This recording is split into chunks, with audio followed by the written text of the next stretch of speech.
콘텐츠는 온에어 스튜디오에서 만들어졌습니다.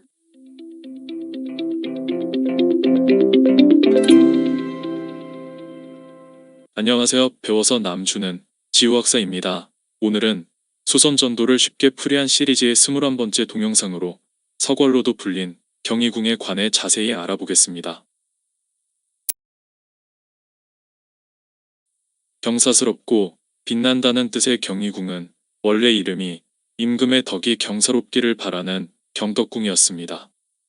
그런데 인왕산 기슭의 경덕궁터는 훗날 반정으로 인조가 되는 능양군의 아버지인 정원군의 사저가 있던 자리였습니다.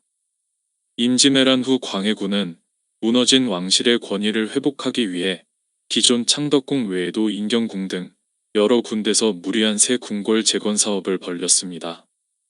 그러던 중 광해군은 인왕산의 왕기가 서린다는 풍수도참설을 믿고 정원군의 사저를 빼앗아 그곳에도 궁궐을 짓고 경덕궁이라고 했습니다.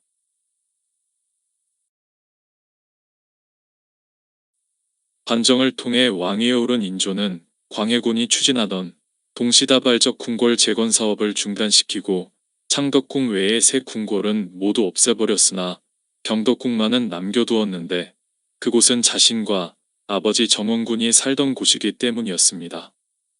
인조는 왕위에 오른 뒤에 자신의 아버지 정원군을 우여곡절 끝에 원종이라는 왕으로 추존하는 데 성공했습니다. 그리고 원종에게 공량 경덕, 인원 정목 장효대왕이라는 시호를 올렸는데 그 시호 속에 경덕의 발음이 경덕궁과 같다는 이유로 경덕궁의 이름을 경희궁으로 바꾸었습니다.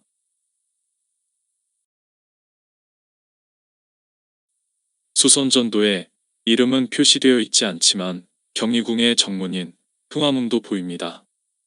경희궁의 궁문 중에서 종로와 흥인문까지 한 줄로 연속된 도로와 연결되는 문이 바로 흥화문입니다.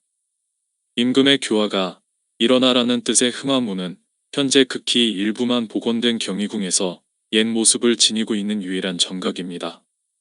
수선전도를 가만히 들여다보고 있노라면 한 가지 재미있는 점이 보입니다.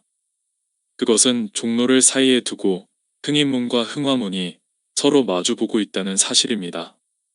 두 문의 이름에 모두 일어난다는 뜻의 흥자를 넣은 것은 우연이 아닐 듯합니다.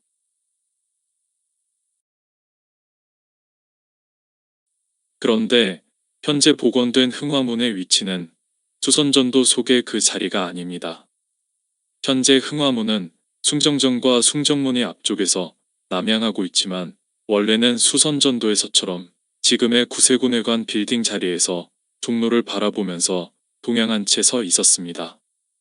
그러나 일제가 경희궁을 말살하는 과정에서 1915년에 남쪽 담장으로 한 차례 옮겨졌다가 1932년 이토 히로부미를 추모하기 위한 사찰인 방문사를 지을 때 그 절의 정문으로 이용되는 수모를 겪었습니다.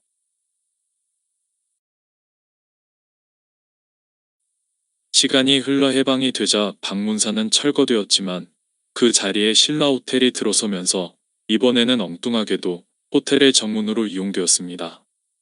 그러다 1988년 서울시의 경희궁 복원 계획에 따라 원래 경희궁지로 가져와서 다시 복원되었습니다. 하지만 원래 흥화문이 있던 제자리에는 이미 고층 빌딩이 들어서 있던 터라 부득이하게 지금의 자리로 옮겨지었습니다.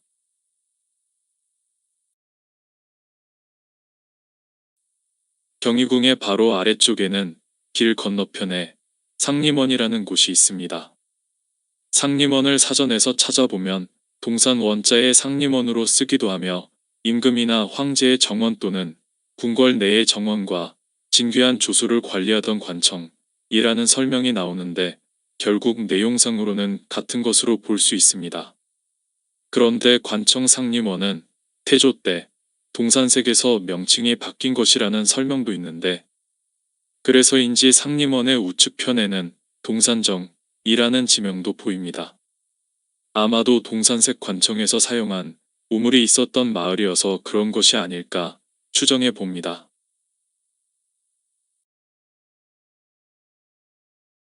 물론 동산이란 지명은 마을 근처에 자그마한 동산이 있으면 동살리나 동산골, 동산말 또는 동산동처럼 우리 주변에서 매우 흔하게 볼 수 있는 지명이기 때문에 동산정 근처에 자그마한 동산이 있어서 생긴 지명일 수도 있습니다.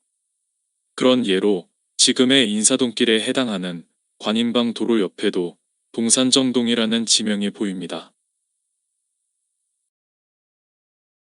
오늘은 여기까지입니다. 지금까지 배워서 남주는 지우학사였습니다.